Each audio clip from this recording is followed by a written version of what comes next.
Welcome to our live stream of high school sports.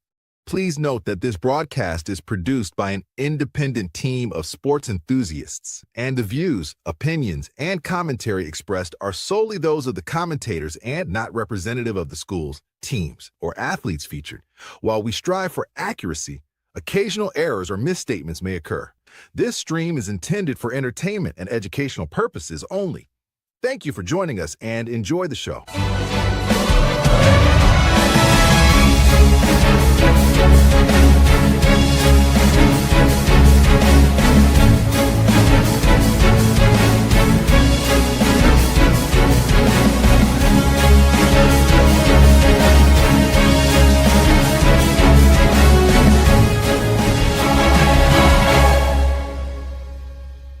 Yeah, come on, let's go. Hey, you ain't never seen nothing like this. Ain't no telling how it might get. It's the hypest right here. High school sports at its finest. So many highlights, you have to rewind it. Hey, Stream City, let me just remind you. The heart of a lion, a team full of fighters. So many stars on the field, it'll blind you. They're giving everything they got till the time's up. Yeah, legends in the making. History is made. We just getting started.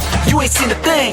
YSN, gotta know the name. They gon' bring the flames. They gon' do their thing. Take it to another level, don't hold back. High school, got a passion and we show that. Got the drive and you know they got the heart. Number one spot for your high school sports. Let's go for the win. Hey.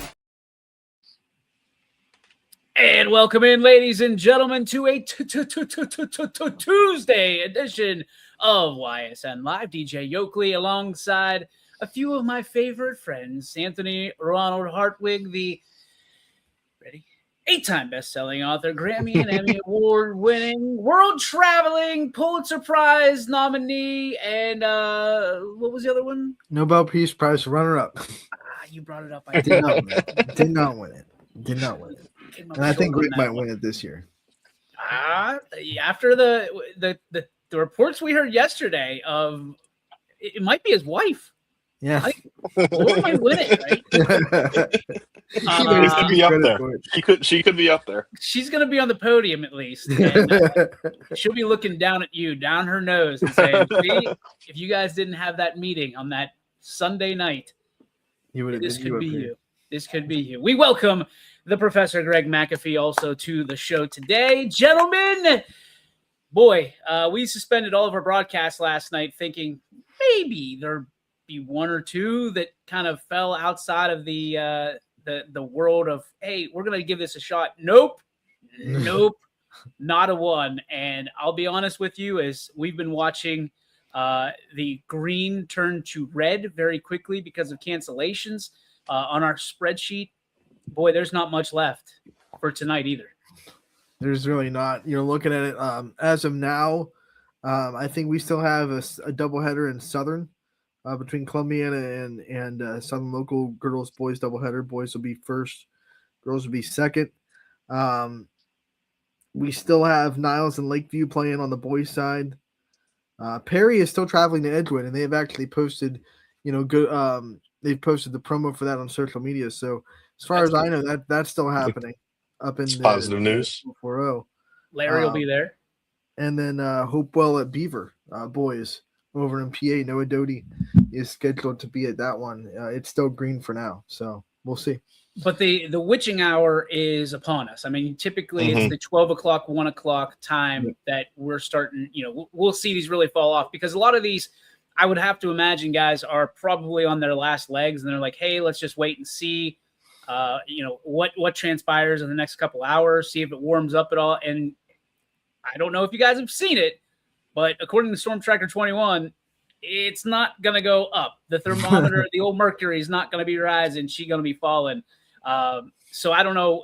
And again, it's a case-by-case basis, obviously, and it has to be based on safety first and foremost. But I have a hard time looking at some of these that are neighboring schools that have canceled already, and the conditions are much different. So it's going to be interesting. I mean, there's talk already amongst parents and school administrators that, I mean, we could be looking at a complete week off of school here. Yeah, that'd be wild. That'd be wild. I can't remember if I've ever experienced that, like, at any stop in like my journalism career. Probably like the last time was probably just back canceled. Last time was probably back in like 2010 when we had that, overnight 2 feet of snow. That was in February. Yeah. That was my birthday. Excuse me. Yeah, it was. It didn't. Again, I don't know. I mean, it's definitely never been because of temperatures around here. It's always been because of snow. And right now, I mean, I was on the roads this morning safely. Hey, by the way, Route 11. Well done, Canfield. Very, very well done. Others, between intermittently, I appreciate what you do, but maybe you need to pick up your game a little bit. Pick it up. Canfield's kicking everybody's ass, and that's just how it is. And Route 11 is bone dry. Like, it's almost better than normal because you can actually see the lines. It's incredible. It's like it got washed. So, or washed, depending on where you reside here in this area. But, guys, I mean, we're hoping games get back to normal, things go back to routine. But right now we're kind of, twiddling our fingers, wondering when we're going to be back in the gymnasiums, when we're going to be able to broadcast some more games. And I get it. Like, it's a tough conversation to have. I'm sure with administrators, more people probably upset about school being canceled. I've already seen some of the posts. All right, these kids need to go to school. Well, I don't know. Like, now is there's it a lot of inconvenience, or is it? I mean, yesterday was a-okay, but today is crossing the line. I don't get it. At least now they can do it without missing their mandatory days of attendance because they can have remote learning days, and that there's stuff. Cancel school and be like, hey, we're still learning remotely, so it doesn't strike us against the mandated, I think 180 days of you have to be in school. So they don't pack the 5 days into the school year just anticipating that they're going to get snow days. I think that's one of the reasons why we're seeing more holiday breaks be longer, because they know that they don't have to save 5 days for snow days because they can just make it a remote learning day and be like, you're good. You have to remote learn. If I was superintendent, I would have made every day a remote learning day. We'd be We're never coming to school. School's closed. I mean, before COVID, was like remote learning day like ever a thing? Nope. You know what I mean? Like maybe for the COVID smart changed. schools. Yeah, the makeup days in the summer, but like COVID changed the way like schools operate because now they have the ability to do it, and like remote learning was never a thing. Like when I was in school, if you had a snow day, you had a snow day. I feel sorry for the kids that like have to do a remote learning day now because the technology is there to be able to do it. It's just funny. I mean, I know your temperament, Greg. Anthony's probably a little bit smarter than both of us when it comes to book learning. But if a teacher would have told me, or anybody would have told me, hey, in case you're off tomorrow, they're going to have a remote learning, and here's a packet, I would have laughed in their face. I would have been like, there is no way you are getting me to do this at my house. Like, you can't get me to do homework, let alone I'm going to sit there and study at my house. No, thank you. But I will say this. I have a quick story about snow days that I forgot yesterday that I wanted to share. We did have like the 5 days, right? If you get past 5 days, you were in like big trouble, because I remember like the 4th day we got snow day, we came back and it was probably worse than the day before. And they were like, you got to cut, we have to have school today because otherwise, and I remember my teacher distinctly, like the look on their face, they're like, you know what? If we have another snow day, we'll be here till July. I'm like, you know what? Doesn't sound like a bad idea to me. Like, I'm cool with coming here in July and hanging with my friends. Because I wasn't much of a learner, as they say in today's day. Just kind of there, getting by. But it's one of those things. It's funny to see and hear and how it's changed over the course of the last 20, 25 years.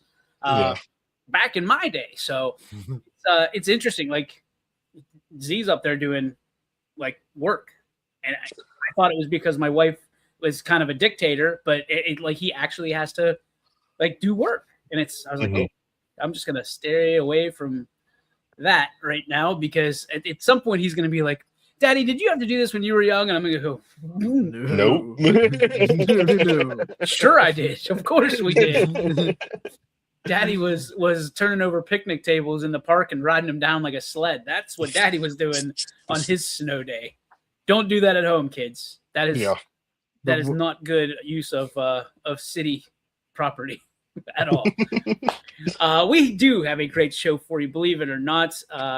Anthony, we've got a freshman from Campbell Memorial, Juwan Johnson, that's going to be joining the show. I'm really excited to talk to this young man. He had a lot of great responses on his questionnaire, and it seems like he is just primed to take over on the hardwood, not just during the end of his career, but here as a freshman, he's already averaging 10.5 a game. Yeah, he's leading the team in points per game and rebounds per game. So he's one of those instant impact players that we see come out of middle school into his freshman year, ready to make an immediate change to that varsity level. And the Campbell team lost a lot of seniors last year. It's a coaching change here as well, as Coach Canarino took over the job at Girard. So there was a lot of turnover in this Campbell program. And it's nice when you have a freshman come up and be able to be that kind of guy that can say, okay, I'll be the guy that kind of puts the team on my back a little bit and makes an immediate impact for him. So really cool to see that situation for Campbell be kind of nullified with a freshman come up that is such a big player. Yeah, I saw him play the other night against Mineral Ridge, and he kind of had a stretch of the game where he kind of took over Mineral Ridge, or Campbell was trying to kind of work their way back in the game, preserve a lead and everything like that. And he kind of had a stretch where he kind of took over, hit some threes, hit a couple layups, a couple mid-range jump shots. Definitely has a game to him for sure.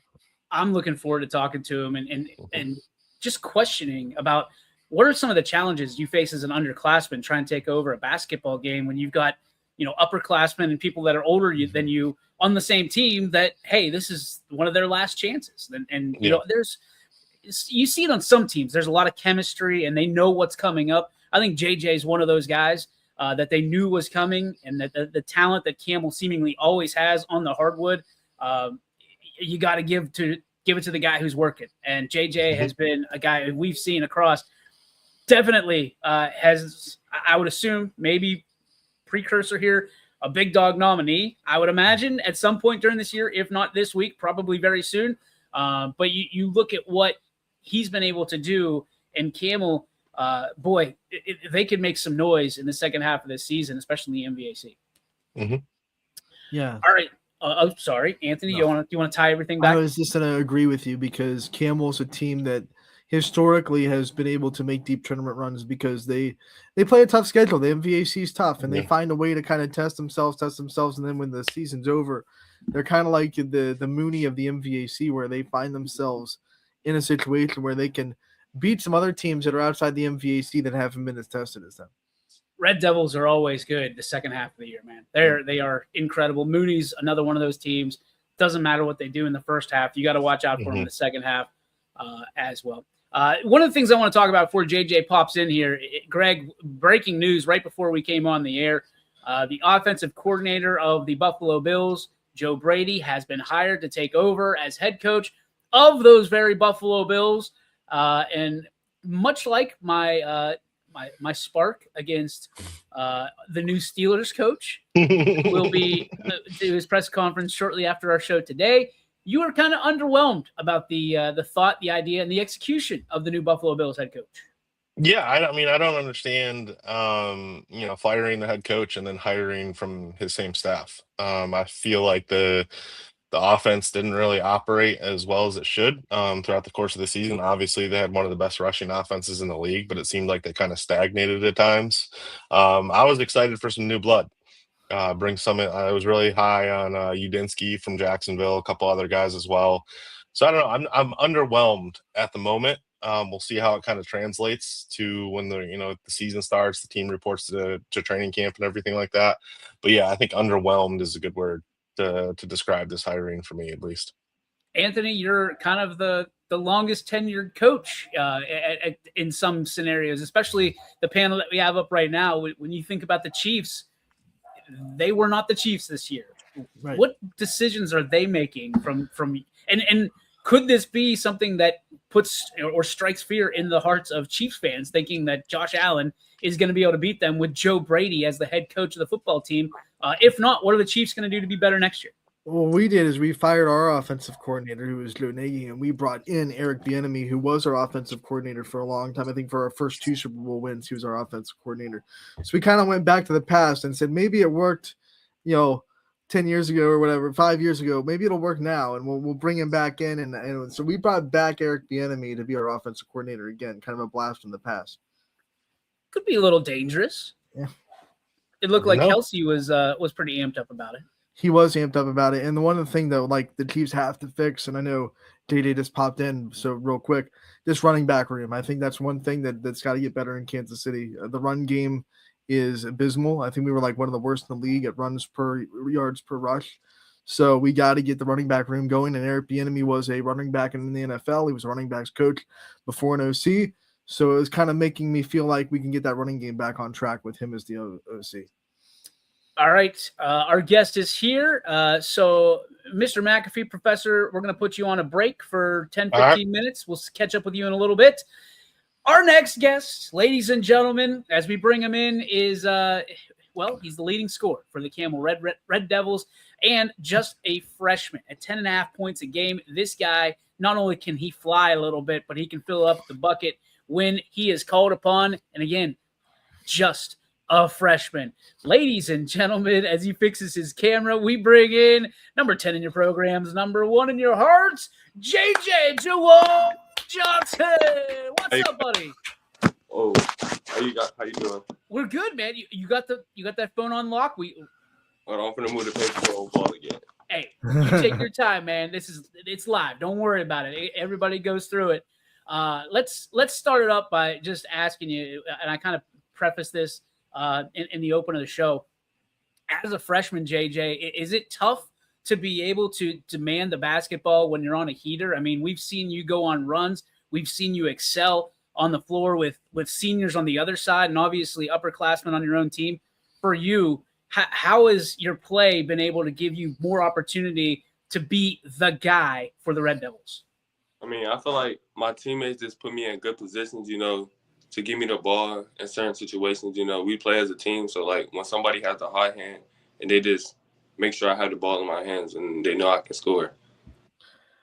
Well, I want to know is what was it like getting ready for this season? You knew there was a lot of turnover. You knew the senior class, what they did last year for Camel, so you knew there were going to be some opportunities. You hear me? Yeah, Yep. Yeah. We knew there were going to be some opportunities. My teammates put me in good positions, to have the ball in my hands at certain times. We play as a team, so it's like when somebody has a high hand, that's the guy they go to. So I think my teammates are like, for trusting me just as a freshman, to have the ball in my hands a lot.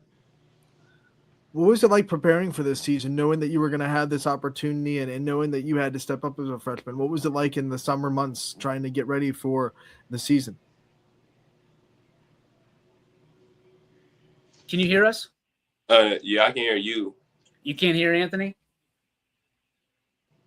Okay. Again. All right. We'll take it. So, I mean, for you as a freshman, what was it like in the summer months preparing for kind of what you thought you might have to go through, and how did that compare to what you actually had to go through? I mean, during the summertime, I was there for a little bit, but then I got hurt, so I had to just sit out a lot, and reserve a lot. So it really wasn't no prepare. I thought, it was awakening, the game is a lot faster and stronger and stuff. And my teammates were just preparing me for this moment. What was preparation like for you in those moments? I mean, I think every eighth grader feels like they're prepared because they're going from being the kind of BMOC, the big man on campus, to, that step that there is a lot of intimidation. You're essentially a 14-year-old going up against men on the floor. How much of the just mental side of things did you have to overcome along the way? I mean, it's a lot of mental, it's like the game is, like I said, it's faster and stronger. So, it's a lot of patience. So me in eighth grade, me being the guy to come in here and be like, oh crap, it's a lot of guys that's at my level or a little bit higher just because I'm a freshman and all these guys is seniors and juniors and stuff. So they got a little bit of a big step, but I just try my hardest and put myself in best positions and my teammates do that as well. Who were some of the guys that you looked up to along the way that you're trying to, I don't know, emulate? Or, I mean, in the case of Camel Memorial, that you're trying to kind of fill their shoes? I mean, I want to say I really, look up to nobody, it is me being my own person and trying to, fix what's best that helps fits the team.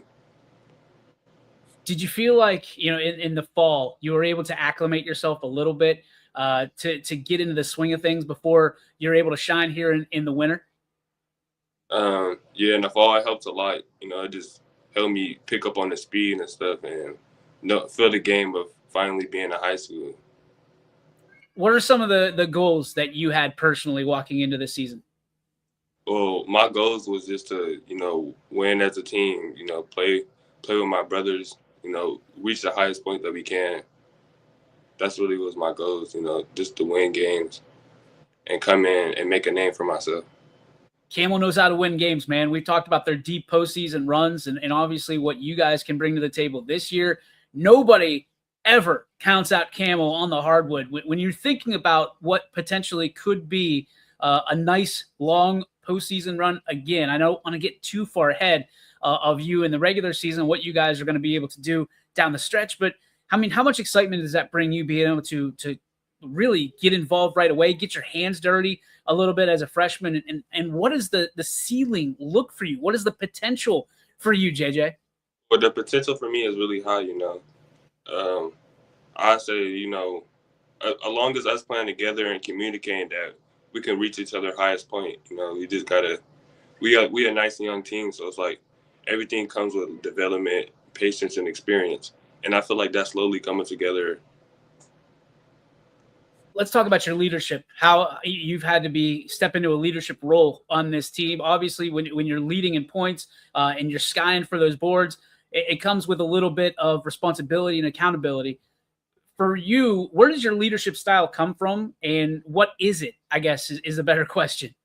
Well, my leadership skills, my mentality is just win, just to do whatever was win.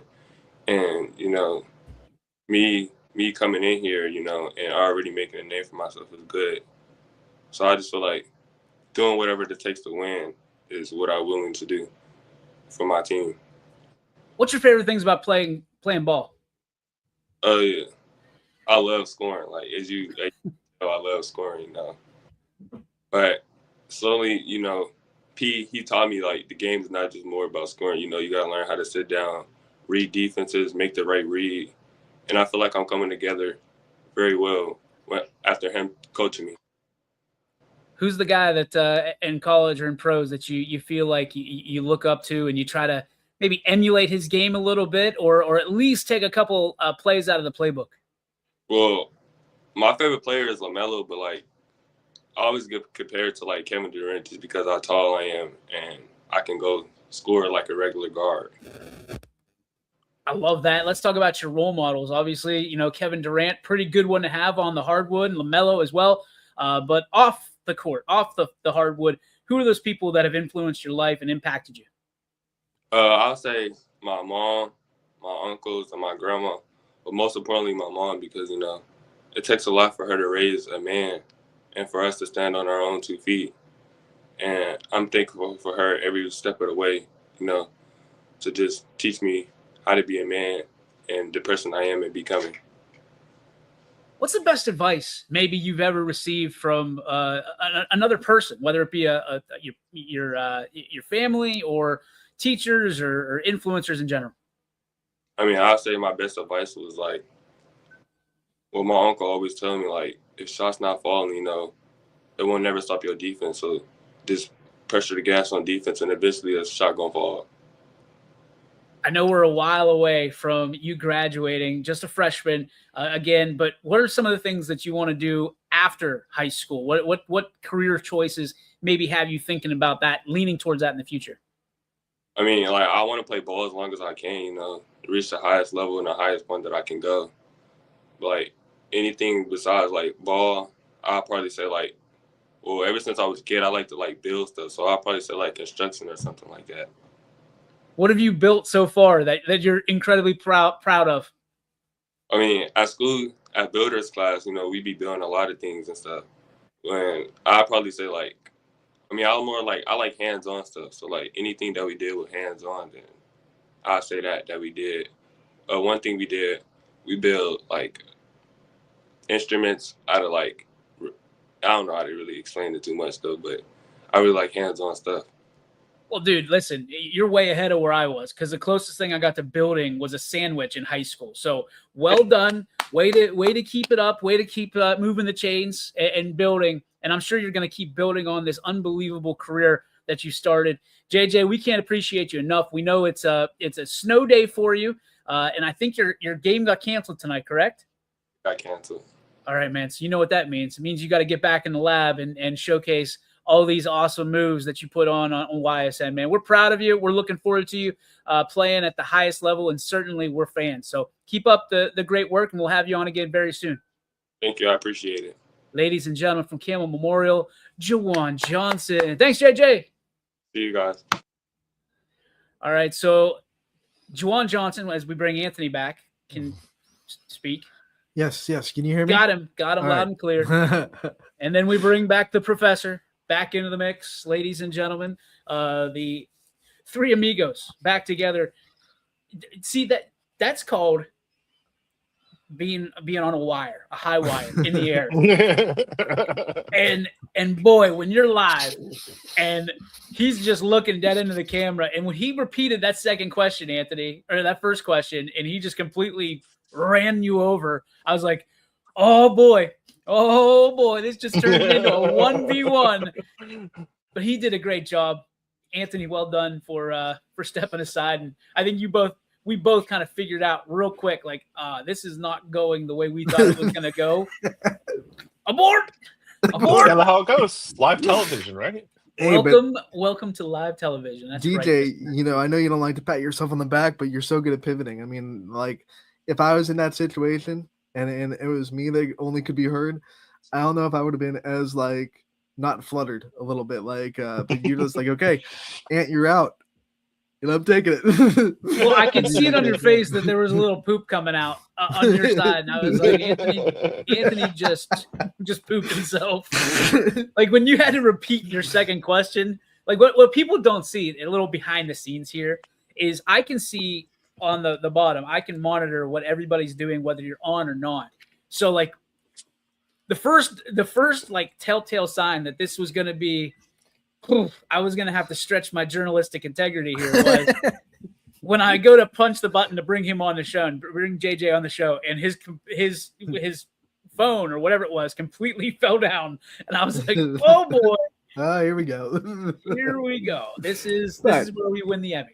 Back to the positives, because Juwan was a very good interview, and he talked so much about his skill set and what he wants to do this year. And one of the things that I loved about that interview, and he talked even more about it when he gave us answers to his pre-interview questionnaire, the relationship with him and his mom, and how much they've had to kind of just rely on each other as a unit, and how much he respects what she's able to do for him and raising him. That was a really cool story, and I think that's one that, as he goes on, we'll probably tell a little bit more as he gets interviewed more and more, and we'll learn more about what that relationship is like, because that's a great relationship. It's a great bond. It's probably a really great story too. I got to tell you, I mean, when he was going through that, it brought back some memories, and I'm sure it did for you guys as well, because there's nothing like a relationship between, a child and their parent, no matter what mother, father, whoever it is, right? The influence that a parent has on a kid carries the rest of their life. And, I read something over the Christmas break that really kind of resonated with me and made me think a little bit, because, how you celebrate, right, Christmas or holidays, birthdays, however it is, whatever it is how your kids are going to celebrate and remember their childhood and kind of replicate that when they're adults. And it's the same thing in sports, I think. And you guys correct me if I'm wrong. I mean, I know that my parents weren't, just, sports enthusiasts, but they were into whatever I was into, and they got into it because I was into it. And now I'm going to be into whatever my kids get into, because that's what excites them. That's what gets them out of bed in the morning. For you, I mean, he talked about the relationship and leaning on each other. For you guys, I mean, what was it like for you growing up and getting into sports? Were your parents the people that led you into it, or were they just supportive of it because it's something that you loved? I think for me, like my parents were, because I had older brothers, and for example, Tom played on the basketball team at South Range, so it was like we were already supporting older siblings. So I saw really early how my mom kind of morphed into sports and being a sports fan.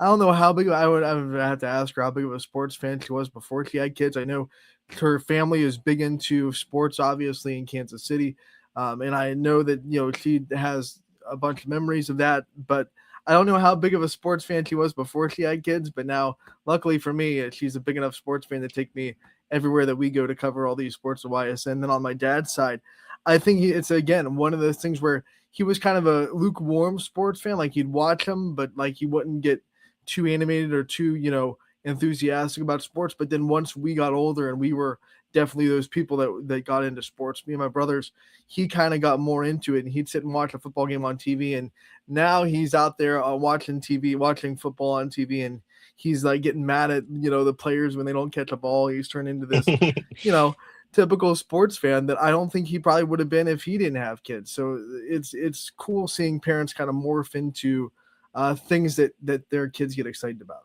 Greg, how about you? Yeah, I mean, just like speaking from like my Bills fandom, I mean, my grandfather and grandparents were huge Bills fans. They had season tickets when I was growing up, so we got to go to like 2 or 3 games a year, and see him play, at the Highmark Stadium, or back then it was called the Ralph. So that's kind of like where my fandom came for the Bills, and obviously that was the time where they were going through like their rough stretch. But my grandfather, my uncles, my mom, they got to see that great stretch of 4 straight Super Bowls. So I kind of like just piggybacked off of their fandom and everything like that. But it was always kind of funny because like growing up, in baseball, my brother was a huge Yankees fan. My uncle were huge Yankees fans. My grandfather was a huge Yankees fan. And I turned out to be a Red Sox fan. So we always had an interesting dynamic during baseball season. I always remember like we'd be on family vacation or something like that. My grandpa would be, picking on me about the Red Sox, but he'd always be asking me questions like, "Oh, how's their starting rotation looking? How's the lineup looking?" and things like that, because he knew I was interested in the Red Sox. And he kind of wanted to obviously facilitate that love for baseball. And it was the same thing for golf, like watching Tiger Woods and Phil Mickelson growing up, Ernie Els, Vijay Singh, all those guys back in the day. And that's kind of how I got interested in golf a little bit. Didn't have the patience to play it when I was a kid, but love going out and playing it now. So it was always interesting. Yeah. It was always interesting kind of having that family dynamic, but it was definitely, and then anything I played, my parents would be interested in. Coming to games, seeing me play, take the field, whatever.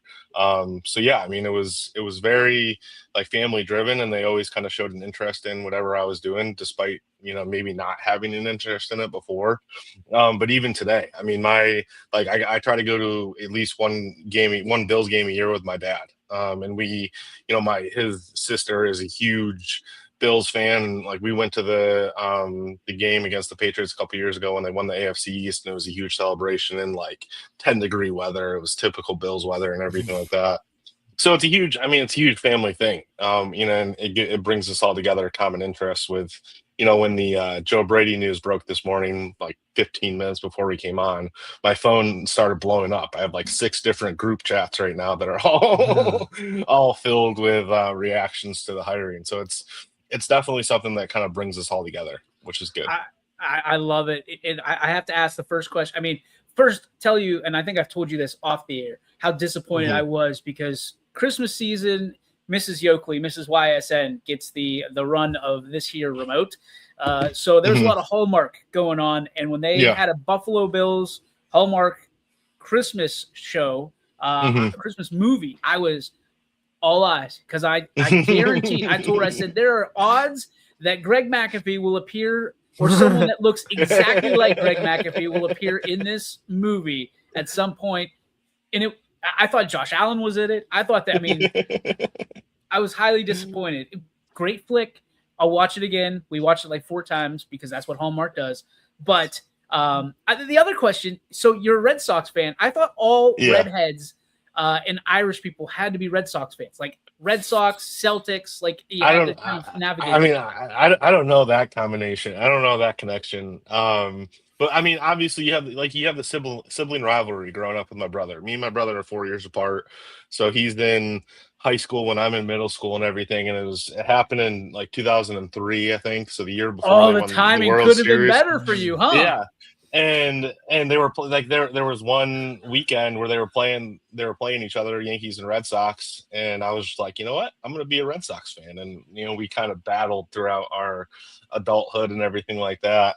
But yeah, it was a weird kind of how it happened, but that was like right when I was old enough to start like paying attention to sports and getting into sports, and it kind of just stuck.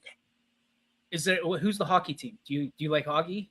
I don't really pay attention to a lot of hockey. If I had to like choose a team, it'd probably be the Sabres or the Penguins, just because of the geographic location and everything. But I don't really pay attention to hockey. I mean, growing up, like I was a huge Dominic Hasek fan. Yeah. He came, like him, Matthew Barnaby, Michael Pekka, and like one or two other Sabres came to like our local golf course for a fundraiser. And my mom got like a Sabres hockey stick that was signed by all the Sabres at the time. And so me and my brother have had this ongoing battle of like who gets the stick. Like I had it for like 4 or 5 years, and now it's in his house in Chicago. And he like obviously has the memento like hung up above the door sign or the door and everything like that. But it was like going back and forth between us for a couple of years there. I have a signed hockey stick, and this is I don't know if this TMI or not, but I thought this was one of the coolest things. So we built this quote unquote man cave behind us. Mm-hmm. Our hockey, there's turf on the instead of carpet, all across it. We have the giant scoreboard for PNC Park that has TVs on it, and our soundboard or sound bar. But the bathroom is actually a hockey penalty box. We call it the sin bin, and it has an opening where I could potentially sit on the throne and watch the game still and not miss a moment. It's got the plexiglass. It's painted like That's awesome. like a But my wife, in her creative abilities and skills, she is the handy woman. Handy anything in the house. It's not me. I can promise you that. I just know how to turn the router on and off. She cut a hole in a hockey puck and put it threw a hockey stick through it, and then glued it, and then put the toilet paper on it's awesome. That's awesome. I love that. I'll put pictures in the chat if anybody is interested. But yeah, it's my favorite thing, and people are like, wait a minute, you can sit there and watch TV while you're going number 2? And I'm like, yes, you can. Yes, you can. It's a beautiful thing. Dom Pearson popping in and saying hi to everybody. Hope everything is well with you as well, Dom. Great to see you, and love that Dom is a part of our team. Dude's always got his hand up. Like, yeah, I want to do it. I'm in. So love having Dom Pearson. Got a job that took him away a little bit, but hopefully he gets back in the fold full time the way he was last year, because he is such an advocate for these great teams, and especially in Southern Columbiana County. So, Dom, good to hear from you, buddy. Hope you're doing well. Dom put in work at Scene Park this summer. Like, he was like our scene guy. It was his house. It was a house that Dom Pearson built. Sorry, I had to take a swig there because I was losing my voice. If kind of go along with the pitch of parents getting you into sports, what is your first sports memory that you remember? Like, okay, this is what I kind of want to do. I want to follow this for the rest of my life. Was there one moment, or were there cumulative moments? And Anthony went first last time, so Greg, we'll defer back to you. I mean, I don't know if there was one moment. Like I just loved playing sports growing up, really. Little league, small soccer. Like I don't know what the league was called. I can't remember. But when I was a kid playing soccer and everything like that, I always enjoyed going to like camps in the summertime. Like we had a science teacher in our school who used to play soccer in college and everything like that, and he would hold a camp every summertime, like behind the school, and a whole bunch of kids would come and everything like that. Mr. Schilke was his name. He was great. And he like after he left the school, he started coaching college soccer at one of the local colleges, like 45 minutes away, called Houghton. And so that was another like summer camp when I got older. Obviously you stay over and everything like that. And he got to coach me at that camp as well. So like I would think those summer camps were some of my my favorite early memories of sports, from basketball to soccer to baseball and everything like that. That was really kind of where I was able to immerse myself in the sport and learn it and try to get better at it and get to know the coaches and everything like that. So yeah, I would say that was kind of like when I was like, all right, I really like doing this. Like, let's keep doing it into the future. Love hearing that. How about for you, Ant? I think this is a cliche, but I think I've been a sports fan as long as I can remember. I can't remember like a time when I was like went from not sports fan to sports fan. I remember, in middle school, early middle school, like 5th, 6th grade, still at the level where you could play with your teammates and with a disability. I wasn't too much of a hindrance to them because they haven't developed athletically yet at that point. So I played intramural basketball for those 2 years with my classmates. That was really fun. Then obviously did Special Olympics up until my junior year of high school. And then I had to make the decision, do I want to keep doing Special Olympics or do what I was doing, with it. It just got too much to do both, which was taking pictures for yearbook and going out there and, videotaping games, making these highlight films, because I love movie making so much, and that was my way to do that. And it almost got to the point when I just, I chose to go on that side of sports where I was behind the camera, covering it, talking about it, trying to kind of get my feet wet and, that kind of side of sports instead of playing it. I put my playing career to the side and said, you know what, I'm going to go and support rather than play. And that kind of that's one of those, line in the sand decisions that got me to where I am now, because I don't know if I would have, gotten into sports broadcasting necessarily if I didn't make that decision that I was going to put all my effort and all my, time and willpower into, that side of sports when I was when a senior in high school. I got to be honest, Ant. I'm trying to listen to you, but I'm so distracted by the fact that you're just a floating head with earphones just floating around. I mean, it's just blended. Look at that. Look at that.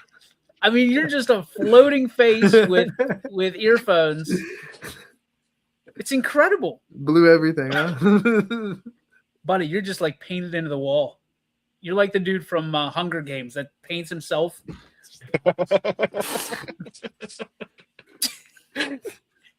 Way to go, Katniss. I love that. So you were in the Special Olympics. What events? Well, I played basketball and softball in Special Olympics. So Okay. Mahoning County Warriors. So played that. Softball, I was a catcher. Attaboy. And then didn't run to first, but ran the bases after first. So that was fun. And basketball. Wait, timeout. What? So like I'd hit the ball, someone would run to first for me, but then after they got on safely, I would take over base runner. What if they didn't? Like, what was that conversation like? Well, what are you doing? Like, I can run better than you. I give you a perfect ground ball. I walked a lot because I was one of the players that could see if the ball. I wasn't out there swinging everything. Wait a minute. I walked. Wait a minute. I wasn't swinging at everything. Telling me there were kids on my team that would take like a whole step out of the batter's box. You had a good eye? Yeah. It wasn't hard. It was slow pitch softball. It wasn't hard to have a good eye at that point. Trust me, it was like outside the other's batter's box. I'm not swinging at that. Who was pitching? Well, another Special Olympics kid, pitching. Oh, so you have to run, but you're not allowed. Like you can't get meatballs over the plate. Well, yeah, I mean, I was. They were pitching around you, man. So, but to be fair, most of the athletes there would just take like a whole step onto the plate and just hit the ball because they just wanted to swing, so they were having fun. But I was sitting there like I'm taking my base. So you were all about your on base percentage. I would just let 4 balls go and be like, all right, I'm walking. Hey, with all due respect, and I want everybody to think about this before they think that I'm the bad guy. What kind of scumbag is calling people out in a Special Olympics game. No, I liked it because I played Challenger League when I was younger, and I hated it because everyone was always safe, and I knew the rule. I was like, I got that kid out. No. So, I'd feel the ball throw it. I'd be like, I got him out. You just answered my question. Why is he still safe? I got you the were ball you were a beneficiary of the program, yet also the scumbag. You can't be competitive and just have everyone be safe. Did you argue with people? Special Olympics basketball. Come on! Basketball got kind of heated. I remember I got called for a foul once, and I was like, I reached around someone to get the ball, so I reached around them. I didn't touch them, but apparently that was a foul. So I got my money's worth. Did you get teed up? No, I don't think they were going to give a Special Olympics kid a tee. But I thought that's what you wanted. I wanted a tee. Tee me up, man. And the one time, 5-second call was all because my job on defense was only I only played one side of the floor, so I didn't run all the way back and forth. So my only job on defense was to guard the inbounding on the baseline on the other end. So the one time I'm sitting there and they gave the person 16 seconds to throw the ball in. And I was like, I can only guard this guy on the inbounds for so long. You got to call 5 seconds. He's like, I'm not calling 5 seconds in Special Olympics. Well, all you'd have to do is just, kind of, I guess I'm thinking 3 seconds. You just kind of roll out of the key and then roll back in, right? Get the ball back in from inbound. So, there were some times I got kind of, because it's hard when you have a disability, but you also know the sport as well as you do. So the rules and you're competitive. So you want the rules to be followed, but then you understand that you're playing with other players that maybe don't know the rules or you're just, so it was always a hard thing to balance that. So what you're saying, Anthony, is the officials did not like officiating your games. No. They were there for the paycheck. Yeah. I don't think it was pay either. Oh, they were there for the heavenly pay. I just did this nice thing, one mark on my good deeds list because I just refereed Special Olympics. I don't know if that's a ticket to heaven or just it might be the way I played, or if it's just an opportunity to stay out of hell. You just that might just get you into purgatory at some point. I want to. Hey, teenage Anthony was not as controlled as adult. Teenage Anthony probably swore like a sailor. Yeah. I made the change in life. I was like, I'm not a happy person. I got to stop swearing. But you had the blonde locks. I did see that. You dyed your hair. Highlight blondes. I look like Zach and Cody. I don't know who that is. That's a weird reference for me. Disney Channel. Oh yeah, that's no clue. It might not be your time, DJ. Your kids are a little too young for that. I watched that growing up too, so I get compute. Wasn't there another one like Drake something? Drake and Josh. Drake and Josh. Yes. Drake and Josh. Classic. Sorry, that was my bad. Oh, come on. We both went for it. You guys are battling over. Can you imagine being unpaid and being screamed at by Anthony?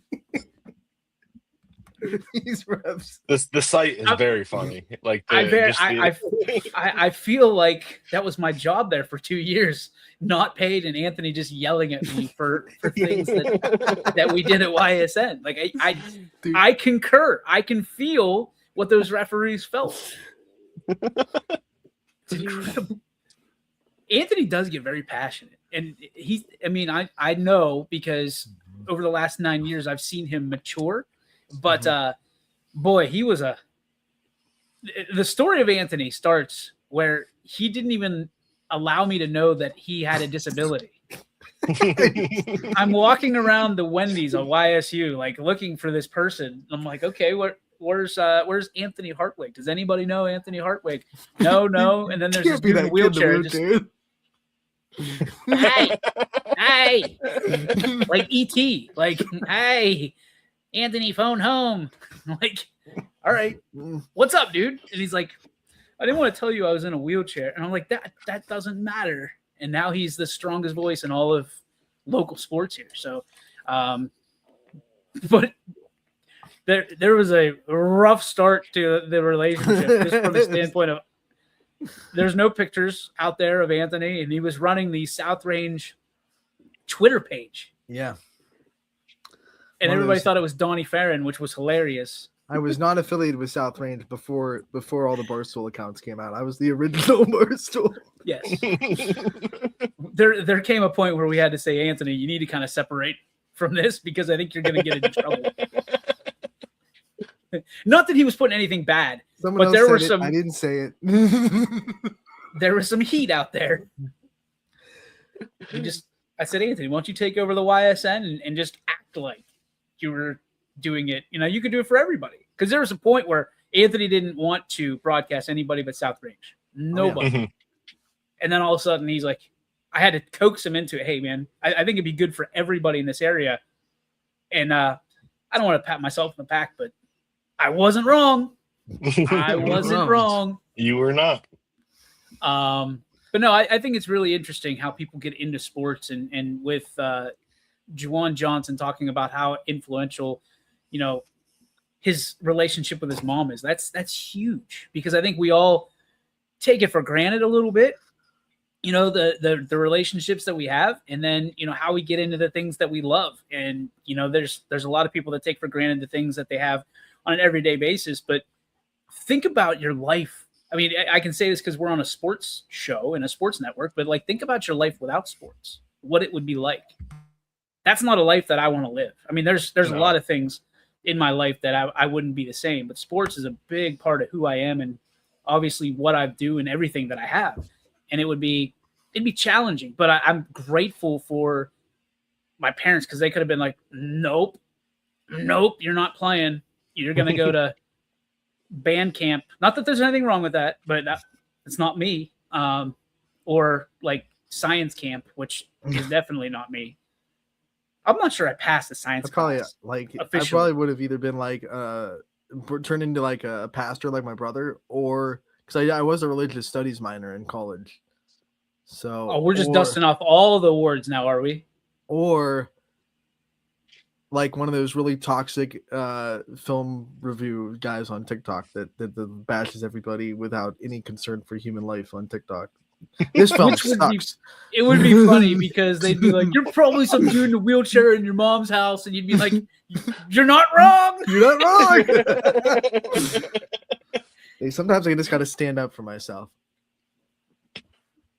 What is this? Anthony is the original Philip Quillfish. What?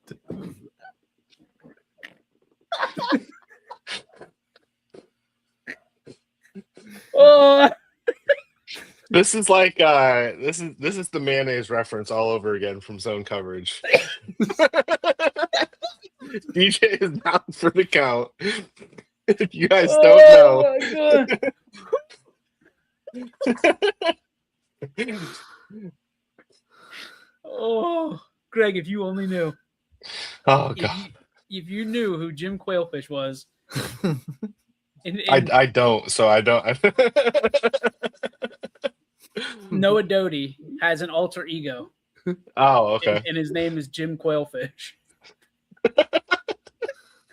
It's not Philip Quailfish, but Sam always gets it wrong. Like every single time. Calls him, you know, doesn't call him Quailfish sometimes, calls him so. I mean, it is very much an inside joke, which I hope that we can open up one day.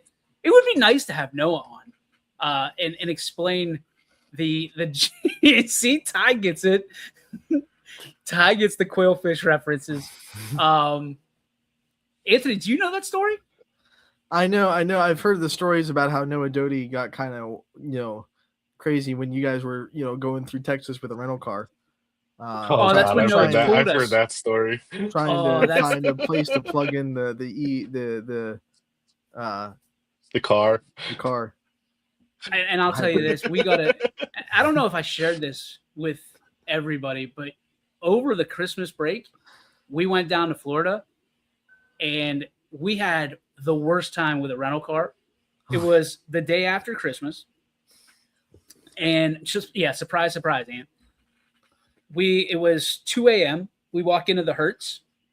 By the way, Hertz, you can right there. We walk into the Hertz. Again, remember, 2 a.m. our flights were delayed. We land in Orlando 2 a.m. We get to the Hertz rental counter.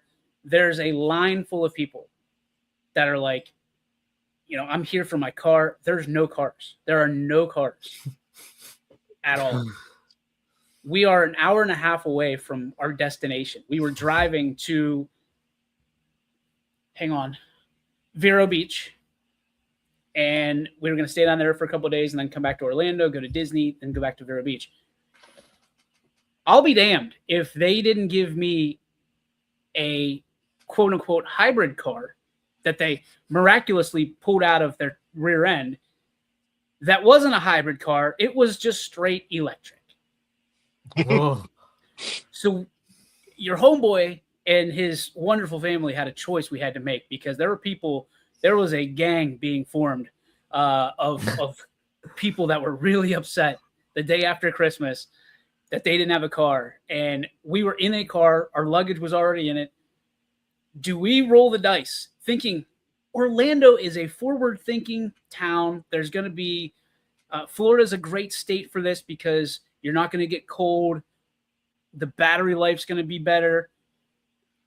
It was Texas all over again. All over again. Only instead of the three amigos that I guess four of us, the four idiots that were in that car on that particular trip, there was one idiot and three people who have never been a part of an e-car experience. And all that kept going through my head was Polestar 2, Polestar 2, Polestar 2. A sequel that no one asked for. Yeah. Hertz and Polestar, 0 stars. It is the absolute worst. If you think that, and I'm going to tell you this as someone who now has had, I believe, 3 e-cars. If you think that electronic cars are the answer, you need to go. Like you just need to go. Petro, 100%. Gasoline, hybrids at the very least, the very worst. But let me just tell you a story. If you don't know this, by the way, and most people here don't, you know how we fill up our cars with gas, right? Hey, I'm just going to pull over to Sheetz. I'm going to fill up my car with gas, and I'll be on the road in 5 minutes.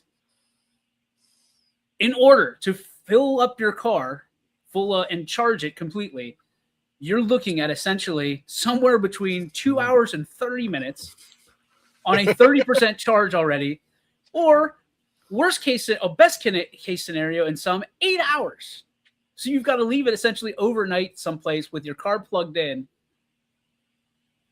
I was just talking to my brother the other day, and he lives in Chicago, and he said he had to go out to he has a Tesla, and he had to go out to the charger, and he had to spend 45 minutes charging his car, and I think it was -6 or something like that. He wasn't too happy. It's just not. I mean, Teslas could be different. They have superchargers yeah. which is another story altogether about the superchargers and Ty and Noah and Sam fighting over the superchargers. But now there's an adapter that you can plug into the Tesla superchargers that charges everything else, which is like $90, and you can only buy it in stores. You can't ship it online. It's ridiculous. There's just so many caveats, and I sound like someone that's absolutely raging against e-cars because I am. I think it's the stupidest thing ever. I thought it was, and as someone who loves technology, it is the biggest bummer for me because I'm like, this is amazing. And then you get one and you're like, this is the worst ever idea of anybody in history.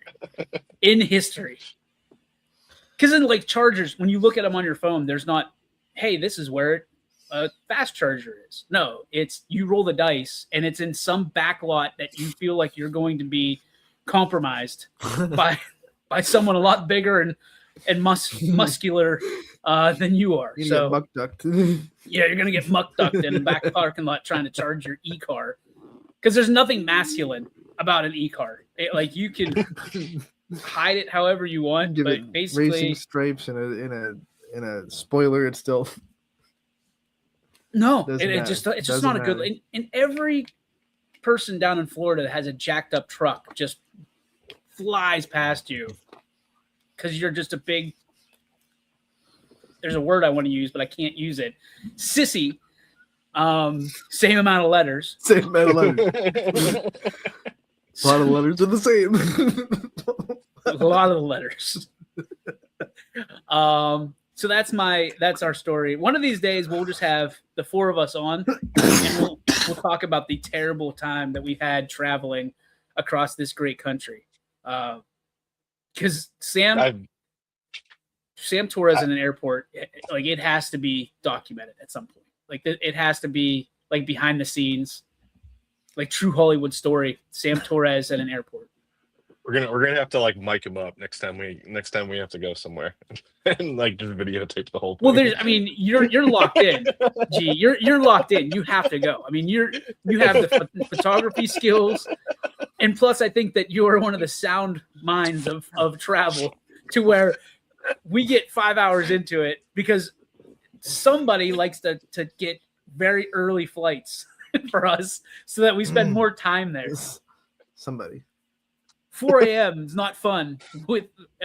Rolling into the Canton Akron airport and just like praying that someone got up and their alarm didn't just skip them. It's there's been some dicey moments along the way.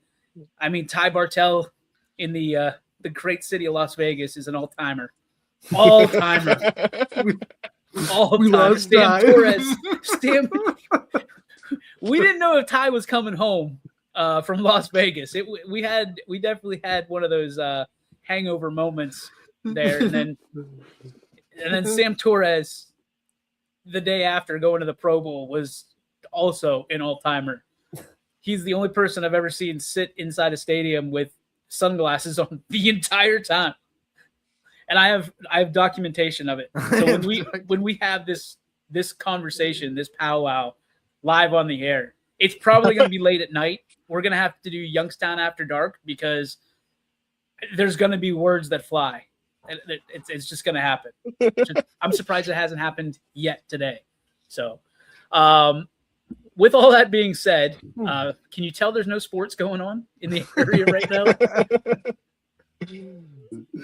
Catching up on the comments. Oh my gosh.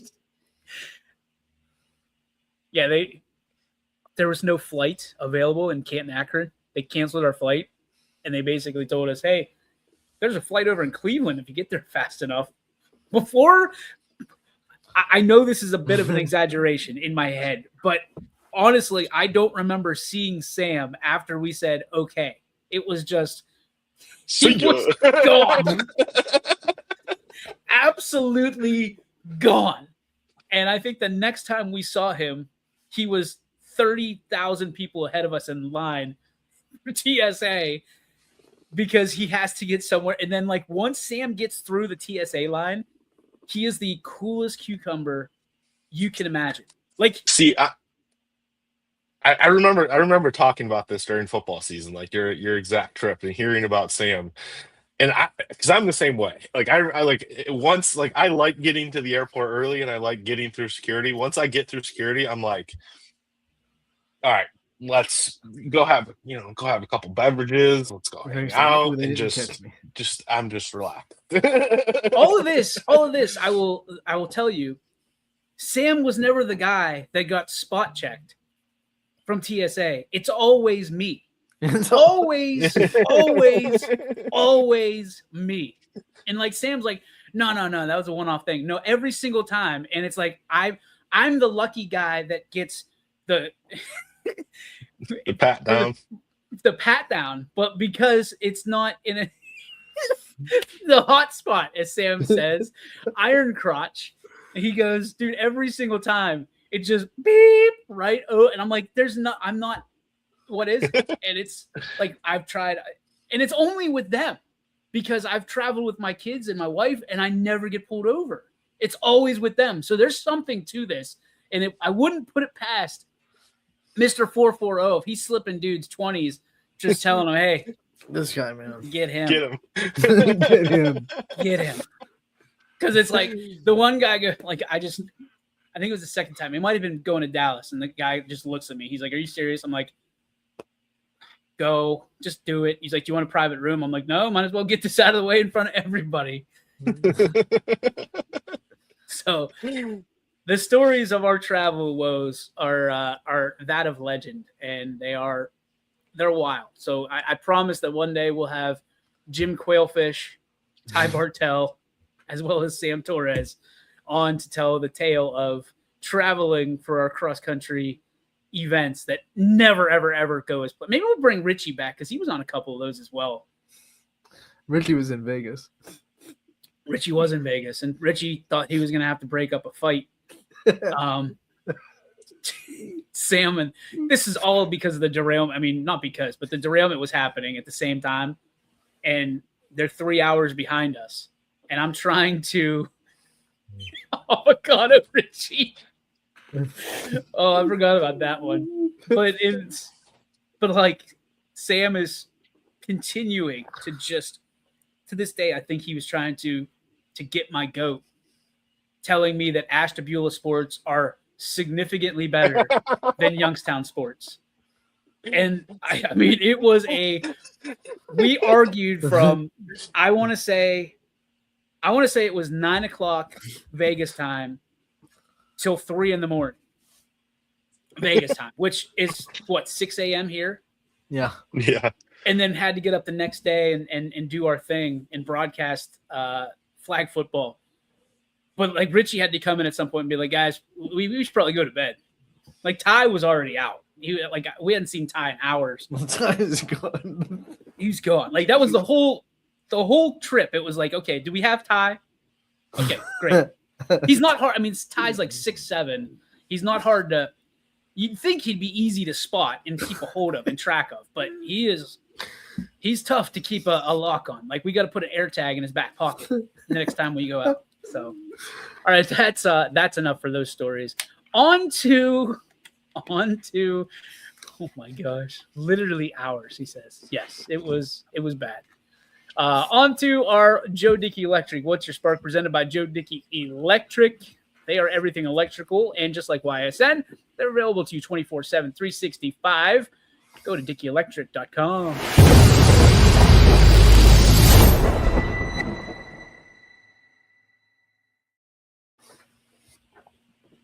We have are the ones that we just get. Yeah, this is what it is off the air. Like we just had an off-air discussion on the air. Let's go, Anthony. What's your spark today? Spark today is quite simple. College softball starts in 12 days. I'm excited. It's getting close. It just came out with the preseason coaches poll to have that preseason top 25, and I'm excited. College softball's coming. Greg? I'm going to steal a trick from your playbook, DJ. I'm going to go with the Bills hiring Joe Brady. I don't really understand it. It's very underwhelming. All of the debacle that is going on in the front office between Brandon Beane getting promoted and Terry Pegula calling out a wide receiver in a press conference. It's a debacle in Buffalo right now, and I'm not looking forward to what it's going to look like next season. It's a debacle. I am going to go with do I have to do this because I did it to you guys? I am going to go with I'm actually going to walk back some of my comments yesterday about Mike McCarthy. And I feel bad, Greg. You just kind of put me on the spot there, but I'm going to walk them back because after we got off the show, I did a little educating of myself and of Mike McCarthy and kind of the process. And apparently, the guys that I wanted to get the job and most of Pittsburgh and Pittsburgh fan base wanted to get the job bombed the interview. So what is it? Chris Shula bombed the interview. Apparently, they performed the interview for an hour the day before the Rams playoff game, which probably not ideal for Mr. Shula. And then Shieldhouse, is it Nate Shieldhouse? What's his first name? I can't even remember. Yeah, I'm pretty sure it's Nate. Yeah. Nate Shieldhouse, basically they came out and sources said that they're not sure he could ever lead. And he's only been in the room and controlled a room of quarterbacks, essentially, and not a full room of offense or defense or anybody, just a few people at once. So I'd like to send my first off, I apologize for that. I'd like to send my dearest apologies to Coach McCarthy. Not that he'll ever see this, but you never know. An offensive line coach in there that knows YSN. He might have been like, "Well, look at this, Mike." This dude just trashed you. Absolutely dog walked your name on his little podcast. I listen. I want to see what he's got to say at 2:00. I think it's gonna. He's gonna win the press conference. I think he's gonna win the press conference. I don't think there's a doubt. Are you going to that? No, I'm not. I'm excited to see what he has to say. I think like the first press conferences of a new head coach are always interesting, no matter what the team is, because you always like to hear what they have to say. And I'm really intrigued to kind of see his viewpoints of the franchise and everything like that. I mean, I'm not like a Steelers fan or anything like that, but just because of the geographic location, the coverage of the team and everything like that, always interested to see kind of where it goes next, especially after 19 years of Mike Tomlin. You're one of the few people that actually can say that you make money off of the Steelers and the Pirates and the Penguins, as opposed to, investing in them, so to speak, which is kind of neat if you think about it. Roundabout way. Yeah. I mean, I like knowing what's going on in a city that's so close. I mean, I spend a lot of time down there. I do work outside the stadium for the Pirates games and Steelers games and everything like that. So I like to pay attention. I like to know what's going on, and also obviously cover the team, not this past year before. So it's always interesting just to kind of see what's said and what they're going through and everything like that. I mean, this is a huge moment for the Steelers franchise as a whole. I mean, Mike Tomlin was at the helm for 19 years. Like it's a big moment in the franchise history. So you always like to hear kind of what the GM has to say, what Omar Khan has to say, what Mike McCarthy has to say, and all that stuff. So I'm pretty excited to see. Less than an hour, my friend. I'm sure we'll be chatting it up about it. Just a last check of games tonight, 5:30, still on as of right now. Columbiana at Southern Local doubleheader with the girls. Michael McKenzie will or should have the game for you tonight. Kirtland at Geneva. Scott Demos will have the game for you as it stands right now at 1:12 p.m. Eastern Standard Time. We will also have Niles in Lakeview as Aiden Barnott will have that game for us. Larry Jennings will have the Perry at Edgewood game as it stands right now. And then Noah Doty is scheduled at 7:30 for the Hopewell at Beaver game this evening as well. So I believe that's a total of 5, 6. Yes, sir. Sean did message the group and said Columbiana Southern is postponed, the doubleheader. That's what Sean said. Well, I appreciate you doing, because I haven't seen I don't even know where my phone is right now. So thank you, Sean. Appreciate you. So there's 2 less that we have tonight, and I got a feeling, boys, that we're going to see a bunch of them fall off here in the next 45 minutes or so. So we'll see. If we got them, we'll have them, certainly. Or if they got them, we'll have them here on YSN. But stay tuned to the ysnlive.com/live page, so that way you can see what is happening. We'll pull those off accordingly, and hopefully we can get some graphics up on the ones we have right now and let people know. So on behalf of all of us here at YSN, we thank you for tuning into this absolute debauchery of a show. I can't even say the word right. So it's that in itself is a debauchery. And thank you for tuning in. Tomorrow, Wrestling Wednesday. Ant, who we got? You're muted. See, this show sucks. We're trying to get Paige Cowan from East Liverpool. We haven't confirmed it yet, but that's who we're aiming for. So hopefully we're better tomorrow. That's all I can say. Because boy, do we suck today, boys. We had some fun. I had a lot of fun. There's some people that are like, what is this junk? Like, why would anybody watch this? I'm with you. I wouldn't watch it either. But I'm telling you, if we do have that, the powwow about the trips, you're going to want to see that one. TV. Must-see You're going to want to see the stream. For the Professor Greg McAfee, for the 8-time best-selling author, world traveler, Grammy Emmy Award-winning, Pulitzer Prize nominee, Anthony Ronald Hartwig. My name is DJ Yoakley. This has been YSN Live. Ant, Gregory, may the sports be with you, pals. And you, my friend. YSN thanks you for watching this presentation of Your Sports Network. For stories, stats, and more, go to ysnlive.com.